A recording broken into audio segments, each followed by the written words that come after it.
Hello everyone, welcome back to commerce Adda with Divya. आज हम एक नया सब्जेक्ट स्टार्ट करने वाले हैं जिसका नाम है मैनेजमेंट अकाउंटिंग। मैनेजमेंट अकाउंटिंग वैसे स्टूडेंट्स की रिक्वेस्ट में मैं स्टार्ट कर रही हूँ और ये बीकॉम सेमेस्टर 6 मतलब कि फाइनल ईयर का एक सब्जेक्ट है मैनेजमेंट अकाउंटिंग। आज सिर्फ इतना ही समझेंगे कि मैनेजमेंट अकाउंटिंग क्या है, ये कैसे फाइनेंशियल अकाउंटिंग से डिफरेंस है और इसमें आप देखोगे कि क्या रेलेवेंस है मैनेजमेंट अकाउंटिंग की, हम इसे क्यों पढ़ते हैं। तो फाइनेंशियल अकाउंटिंग क्या थी आप लोगों को ऑलरेडी पता है, आपने 11th-12th में पढ़ी थी कि अकाउंटिंग क्या होती है। तो ये जो अकाउंटिंग है बेसिकली हमने क्या कहा था, it's a process of recording. It's a process of recording. तो रिकॉर्डिंग में हमने क्या देखा था कि हमने जनरल्स बनाए थे जहां पे हमने बुक कीपिंग की थी, डिफरेंट ट्रांजैक्शंस को रिकॉर्ड किया था कि सेल्स हो रही है, परचेज हो रही है, या फिर आपके पास डेटर्स बन रहे हैं या आपने क्रेडिटर्स बन रहे हैं आपके। तो आपने ये देखा था कि कैसे रिकॉर्डिंग किया। फिर आपने क्या किया, क्लासिफाई किया। क्लासिफाई किया उन सबको कैटेगरीज में, जैसे कि परचेज अकाउंट है तो सारी परचेजेस एक साइड हो गई, सेल्स अकाउंट है तो सारी सेल्स की चीजें आपने एक साथ दिखा दी, तो क्या बन रहा है, लेजर्स बन रहे थे। फिर आपने क्या देखा था, उन सबको आपने समराइज किया। समराइज आप कैसे करते हो, ट्रायल बैलेंस में। तो ट्रायल बैलेंस के अंदर आपने सारे वो जो लेजर्स थे उनके बैलेंसेस को समराइज करके ट्रायल बैलेंस में शो किया था। एंड फाइनली उसकी हेल्प से आपने क्या बनाया, पीएनएल अकाउंट बनाया और बैलेंस शीट बनाई जिसे हम फाइनेंशियल स्टेटमेंट्स भी बोलते हैं। फिर आपने देखा कि ये जो फाइनेंशियल स्टेटमेंट्स हैं इसको कैसे यूज किया जाता है। उसको यूज क्या कौन लोग करते हैं, इंटरनल यूजर्स भी करेंगे और एक्सटर्नल यूजर्स भी करेंगे। तो ये जो फाइनेंशियल स्टेटमेंट्स है कंपनी को क्या करना होता है, इसे पब्लिक करना होता है। तो फाइनेंशियल स्टेटमेंट्स को वो पब्लिक करती हैं, जो भी एक्सटर्नल यूजर्स हैं इसे देख सकते हैं, इसे इंटरप्रेट करते हैं और डिसाइड करते हैं कि कंपनी की परफॉर्मेंस अच्छी चल रही है या नहीं, और उस बेसिस पे ये डिसाइड करते हैं कि इस कंपनी में हमें इन्वेस्ट करना है या नहीं करना है। तो जैसे पोटेंशियल इन्वेस्टर्स हैं, ये डिसाइड करेंगे कि इस कंपनी के अंदर हमें इन्वेस्ट करना चाहिए या नहीं करना चाहिए, क्या ये अपने शेयर होल्डर्स को अच्छा रिटर्न दे रहे हैं या नहीं दे रहे हैं, इस कंपनी की कितनी क्रेडिट वर्दीनेस है ये चेक करते हैं। कौन, क्रेडिटर्स चेक करते हैं, क्या वो अपने क्रेडिटर्स को ऑन टाइम पेमेंट कर पाते हैं या नहीं कर पाते हैं। अगर वो इंसॉल्वेंट हो सकते हैं तो क्रेडिटर्स डिसाइड करते हैं कि हमें इस कंपनी को और उधार नहीं देना चाहिए। अगर आप गवर्नमेंट की बात करें तो गवर्नमेंट क्या है, वो देखती है कि हमें इस कंपनी के ऊपर टैक्स लगाना है, उसकी अर्निंग क्या चल रही है, क्या इसका कंट्रीब्यूशन है इन जीडीपी, इस कंपनी की क्या परफॉर्मेंस चल रही है और ये कैसे सोसाइटी को हेल्प कर रही है। तो ये क्या हो रहा है कि आपने देखा ये सारा प्रोसेस जो आप देखते हो ये आप क्या करते हो, फाइनेंशियल अकाउंटिंग में देखते हो। तो फाइनेंशियल अकाउंटिंग बेसिकली क्या करती है, जो चीज हो जाती है उसे रिकॉर्ड करती है, मतलब कि हिस्टोरिकल इंफॉर्मेशन होती है इसमें, चीज होने के बाद उसे रिकॉर्ड किया जाता है। तो ये क्या होती है, हमारी फाइनेंशियल अकाउंटिंग होती है। तो अब क्वेश्चन अराइज होता है कि मैनेजरल अकाउंटिंग क्या होती है या मैनेजमेंट अकाउंटिंग क्या होती है। अच्छा, अब आप इसको स्टार्ट करने से पहले हम एक एग्जाम्पल लेते हैं। वो एग्जाम्पल आप ही के बेस पे लेते हैं जो आप बेसिकली समझ सकते हैं ज्यादा अच्छे से। जैसे सपोज आपका एग्जाम है दिसंबर में और आप अभी से तैयारी कर रहे हो, जैन में तैयारी करते हो और आपने एक स्टडी प्लान बनाया। आपने एक स्टडी प्लान बनाया और उसमें सारे जो भी आपकी चैप्टर्स हैं, सब्जेक्ट्स हैं, आपने अच्छे से उनका प्लान बना लिया और डिसाइड आपने इतने अच्छे से बनाया कि वो दिसंबर तक सारी की सारी चीजें कंप्लीट हो जाएंगी। तो दिसंबर के एंड में आप क्या करोगे, आप देखोगे कि आपकी परफॉर्मेंस कैसी रही।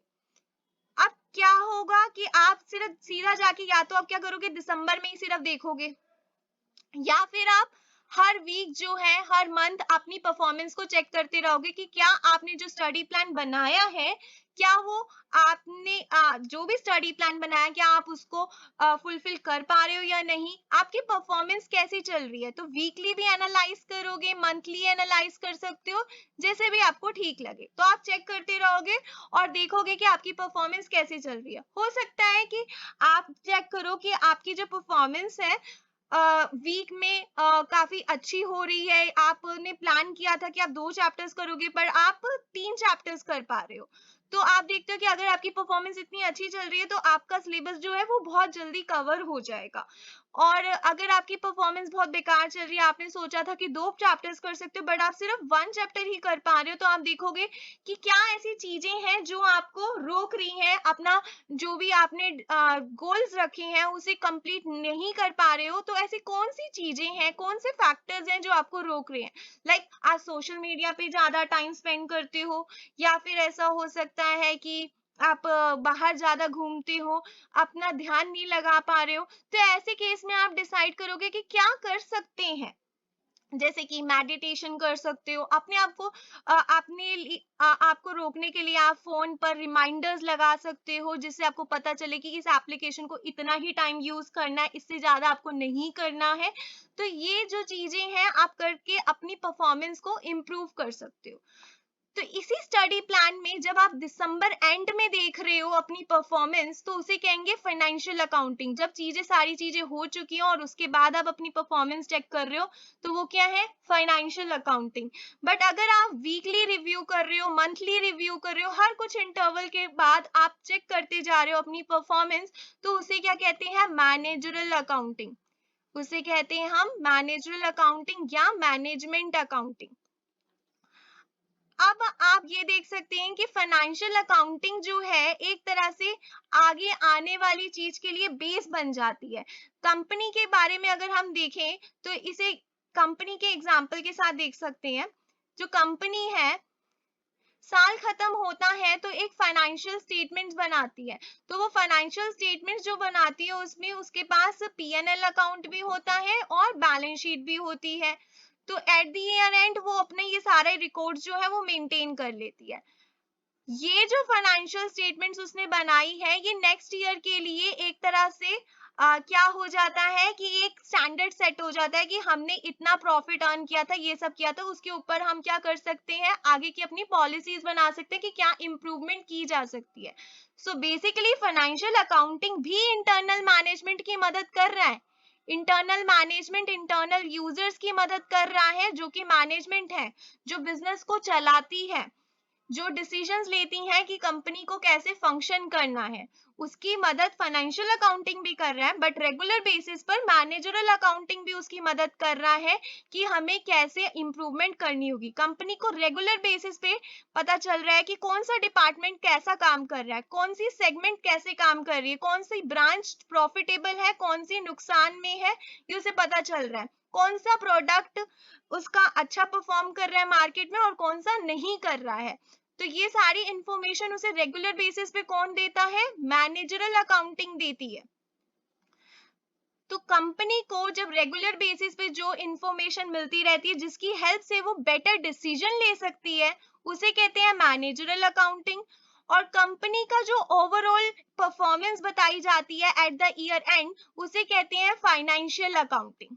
उसे क्या कहते हैं हम? Financial accounting. तो अगर अब इसकी हम एक प्रॉपर डेफिनेशन पर आए मैनेजमेंट अकाउंटिंग की, तो उसे हम क्या बोल सकते हैं?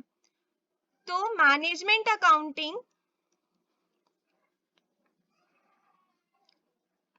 ये जो मैनेजमेंट अकाउंटिंग है वो क्या है? ये एक मेथड है। ये एक मेथड है अकाउंटिंग का जो क्रिएट करता है क्या? स्टेटमेंट्स को, रिपोर्ट्स को, डॉक्यूमेंट्स को, that further help management in decision making and improving business reports. Management accounting basically क्या कर रहा है कि एक ऐसा मेथड है अकाउंटिंग का जिसमें अलग अलग तरह की स्टेटमेंट्स बनाई जाती हैं, रिपोर्ट्स तैयार की जाती हैं, डॉक्यूमेंट्स तैयार किए जाते हैं, जो फर्दर मैनेजमेंट को हेल्प करते हैं डिसीजंस लेने में, जिससे बिजनेस की परफॉर्मेंस इंप्रूव होती है, ओवरऑल बिजनेस की परफॉर्मेंस अच्छी होती है और बिजनेस अच्छा मार्केट में रन करता है। तो मैनेजरल अकाउंटिंग और फाइनेंशियल अकाउंटिंग में कुछ डिफरेंसेस हैं जो कि यहाँ पर लिस्टेड है, उसे एक बारी हम देख लेते हैं कि क्या क्या होता है। जैसा अभी हमने समझा कि फाइनेंशियल अकाउंटिंग क्या है, ये एक्सटर्नल यूजर्स के लिए होती है। एक्सटर्नल यूजर्स और इंटरनल यूजर्स वैसे कि दोनों के लिए ही है। एक्सटर्नल यूजर्स में आपके कौन कौन से आगे गवर्नमेंट है, एम्प्लॉइज है, गवर्नमेंट है, एम्प्लॉइज है, या फिर आपके सॉरी एम्प्लॉइज आप मत लीजिए, एम्प्लॉइज तो आपके इंटरनल में ही आ जाते हैं। गवर्नमेंट है, क्रेडिटर्स हो गए आपके, गवर्नमेंट हो गई, क्रेडिटर्स हो गए,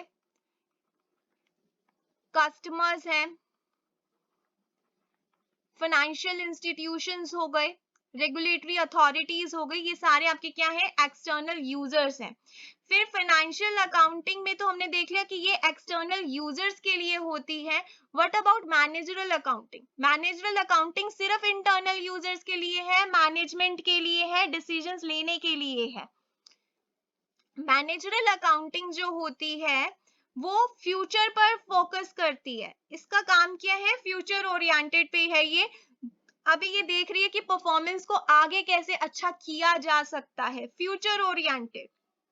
फाइनेंशियल अकाउंटिंग क्या करती है, वो ये देखती है कि हिस्टोरिकल पर्सपेक्टिव इसका, जो हो चुका है उसे प्रेजेंट करना, जो एक्टिविटीज हो चुकी हैं, जो ट्रांजैक्शंस हो चुके हैं और जो इवेंट्स हो चुके हैं, उस बेसिस पे डिसाइड करना कि कंपनी ने प्रॉफिट अर्न किया है या लॉस इनकर किया है। मैनेजरल अकाउंटिंग जो होती है वो गैप को फॉलो नहीं करती। गैप क्या होता है, जनरली एक्सेप्टेड अकाउंटिंग प्रिंसिपल्स। आप लोगों को पता है कि फाइनेंशियल अकाउंटिंग में गैप को फॉलो किया जाता है। गैप क्या होता है, अकाउंटिंग स्टैंडर्ड्स होते हैं, उनको फॉलो किया जाता है क्योंकि हमें कंसिस्टेंसी मेंटेन करनी होती है। अगर हम डिफरेंट कंपनीज को कंपेयर करेंगे तो उनके अकाउंटिंग स्टैंडर्ड्स सेम होने चाहिए, इसीलिए हमने गैप रखा हुआ है। और ये जनरली एक्सेप्टेड अकाउंटिंग प्रिंसिपल्स हैं जो कि हमें मदद करते हैं कि कैसे हम अपनी स्टेटमेंट्स बनाएंगे। तो गैप को उसे फॉलो करना होता है। फॉर्मेट प्रिस्क्राइब्ड होते हैं, आप लोगों को पता है कि बैलेंस शीट का एक प्रॉपर फॉर्मेट है, पीएनएल बनाने का प्रॉपर फॉर्मेट है, उसी को आपको फॉलो करना होता है।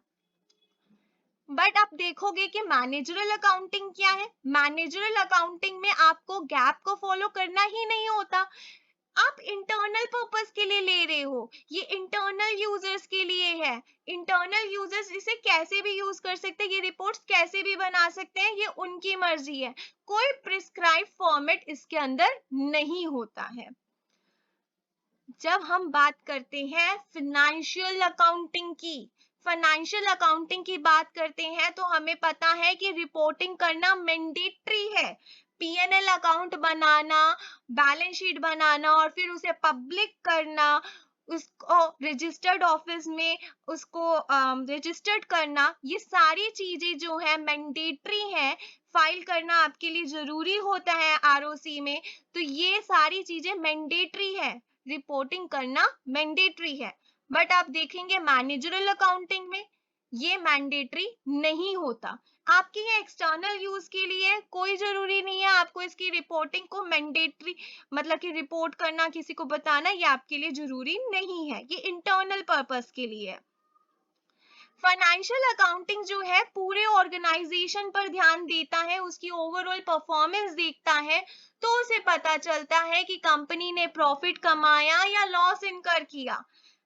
But on the other hand managerial accounting जो है वो ये देखता है कि focus on segment of organisation, organisation के अलग अलग सेगमेंट्स पे ध्यान दिया जाता है। जैसे ब्रांचेस होगी, अलग अलग ब्रांच में देखेंगे। अगर आप सपोज देखिए दिल्ली की ब्रांच है और आपने देखा दिल्ली ब्रांच में आपकी कंपनी का जो है प्रॉफिट नहीं हो रहा, नुकसान में चल रही है, तो ऐसे केस में अगर वो लॉस में चल रही है तो आप रीजन जानने की कोशिश करोगे और आप सेगमेंट एनालिसिस कर रहे हो। तो आप यहाँ पे क्या कर रहे हो, एक पर्टिकुलर सेगमेंट को एनालाइज कर रहे हो और यहाँ आपका क्या कर रहे हो, आप पूरे ऑर्गेनाइजेशन को एनालाइज करते हो, मतलब पूरे ऑर्गेनाइजेशन की परफॉर्मेंस को देख रहे हो। मैनेजरल अकाउंटिंग जो होती है रेगुलर बेसिस पर होती है, वीकली, मंथली, रेगुलर बेसिस पे चल रही है, फ्रीक्वेंटली होती है। बट फाइनेंशियल अकाउंटिंग जो होती है वो साल से, मतलब कि ईयर टू ईयर बेसिस पर होती है, reporting usually year two year basis. Managerial accounting में आप देखते हो कि ऑडिट करना जरूरी नहीं है, इसमें ऑडिटिंग करवाना जरूरी नहीं होता है कि आपको सीए को बुलाना पड़ेगा, अपनी रिपोर्ट्स को ऑडिट करवाना पड़ेगा, नो, बट फाइनेंशियल अकाउंटिंग में ऑडिट करवाना जरूरी होता है। फाइनेंशियल अकाउंटिंग में ऑडिट करवाना जो है वो जरूरी होता है। अभी तक जितना भी पढ़ा एक बार फिर से रिकैप करते हैं कि क्या किया हमने। सबसे पहले हमने ये देखा कि अकाउंटिंग जो है बेसिकली पहले जो हम करते थे वैसे रिकॉर्ड करना, क्लासिफाई करना, रिकॉर्ड करना, क्लासिफाई करना, देन समराइज एंड देन हमें उसकी जो फाइनेंशियल स्टेटमेंट होती है उसे पब्लिश करना होता है, जो कि काम आती है एक्सटर्नल यूजर्स को डिटरमाइन करने के लिए कि बिजनेस की परफॉर्मेंस किस तरह से चल रही है। ये आपको परफॉर्मेंस होने के बाद पता चलती है, हिस्टोरिकल इवेंट्स पे होती है, हो जाते हैं तब ये रिकॉर्डिंग की जाती है। बट मैनेजरल अकाउंटिंग जो है चीजें होने से पहले उसकी परफॉर्मेंस को इम्प्रूव करने के लिए की जाती है, कंपनी की परफॉर्मेंस को इम्प्रूव करने में हेल्प करने के लिए होती है। मैनेजमेंट अकाउंटिंग जो है इंटरनल यूजर्स के लिए है, जिसमें आप देखते हो कि स्टेटमेंट्स तैयार की जाती है, रिपोर्ट्स तैयार की जाती है, डॉक्यूमेंट्स होते हैं और डिसाइड किया जाता है कि मैनेजमेंट की परफॉर्मेंस कैसी चल रही, मैनेजमेंट को हेल्प की जाती है कि कैसे कंपनी की परफॉर्मेंस को और इम्प्रूव किया जा सकता है। सपोज एक हमारे पास है इन्वेंट्री टर्नओवर, आपको पता है इन्वेंट्री टर्नओवर रेशो क्या होती है? इन्वेंट्री टर्नओवर रेशो अगर हम देखें, हर मंथ की इन्वेंट्री टर्नओवर रेशो हम देख रहे हैं किसी ब्रांच की, और इन्वेंट्री टर्नओवर रेशो का मतलब होता है कि कितनी जल्दी आपने अपनी इन्वेंट्री को बेच सकते हो, कितनी आपकी कंपनी कितने अच्छे से इन्वेंट्री को बेच रही है। तो अगर आप एक पर्टिकुलर ब्रांच की इन्वेंट्री टर्नओवर रेशो देख रहे हो और वो सेटिस्फैक्टरी नहीं जा रही है, इसका मतलब क्या है कि आपका जो प्रोडक्ट है, आपकी जो इन्वेंट्री है वो काफी टाइम तक कंपनी के पास रुक रही है, इसका मतलब है कि आप उसे बेच नहीं पा रहे हो, और जब आप उसे बेच नहीं पा रहे हो तो इट मीन्स कि आपको उसमें चेंजेस करने की जरूरत है। हो सकता है कि उसका प्राइस सही नहीं है, हो सकता है कि उसका मार्केटिंग जो आप कर रहे हो, प्रमोशन जो कर रहे हो उसमें कुछ प्रॉब्लम है, हो सकता है कि उसका जो मटेरियल जो आपने यूज किया उसकी प्रोडक्शन में उसमें कुछ डिफॉल्ट हो। तो ऐसे केस में आपको चेक करना है कि कमी कहां पर है। तो ये मैनेजमेंट अकाउंटिंग इसी कमी को ढूंढने में मदद करेगी। आप लास्ट तक का वेट करो और देखो कि आपकी सेल्स पूरी तरह से गिर चुकी हो, उससे बेटर है कि आप हर महीने चेक कर सकते हो कि आपकी कहाँ पे प्रोडक्शन आपकी सही चल रही है, कहाँ सेल्स आपकी सही चल रही है, कौन सी सेगमेंट ठीक से काम कर पा रही है, कौन सी सेगमेंट ठीक से काम नहीं कर पा रही है, ताकि आप उसे ऑन टाइम इंप्रूव कर सको। फिर आपके पास managerial accounting and financial accounting का डिफरेंस है, बहुत इजी है। फाइनेंशियल अकाउंटिंग एक्सटर्नल यूजर्स के लिए है, मैनेजरल अकाउंटिंग इंटरनल यूजर्स के लिए है। फाइनेंशियल अकाउंटिंग हिस्टोरिकल पर्सपेक्टिव से है, हो चुके इवेंट्स को रिकॉर्ड करता है, मैनेजरल फ्यूचर को इंप्रूव करने के लिए है। फाइनेंशियल अकाउंटिंग गैप को फॉलो करता है और मैनेजरल अकाउंटिंग गैप को फॉलो नहीं करता है। मैनेजरल अकाउंटिंग में मैंडेटरी नहीं है रिपोर्टिंग करना, पर फाइनेंशियल अकाउंटिंग में जरूरी है। अगर आप फाइनेंशियल अकाउंटिंग की बात करें तो वो पूरे ऑर्गेनाइजेशन पे ध्यान देता है, पर आप मैनेजरल में देखोगे तो वो कुछ ही सेगमेंट्स पे ध्यान देता है और उसे इंप्रूव करने में ध्यान देता है। मैनेजरल अकाउंटिंग में जो रिपोर्टिंग जो होती है वो फ्रीक्वेंटली होती है, और फाइनेंशियल में जो है ईयर टू ईयर बेसिस पर है। मैनेजरल अकाउंटिंग में आपको जरूरत नहीं है उसे ऑडिट करवाने की, फाइनेंशियल अकाउंटिंग में आपको सीए से ऑडिट करवाना जरूरी है। सो गाइस, ये मैनेजमेंट अकाउंटिंग का बेस था। आपको कैसी लगी वीडियो उसका जरूर फीडबैक दीजिएगा, और आगे की वीडियोस देखने के लिए इस चैनल को जरूर लाइक कीजिए, सब्सक्राइब कीजिए, जैसा आपको ठीक लगे। तो थैंक यू सो मच।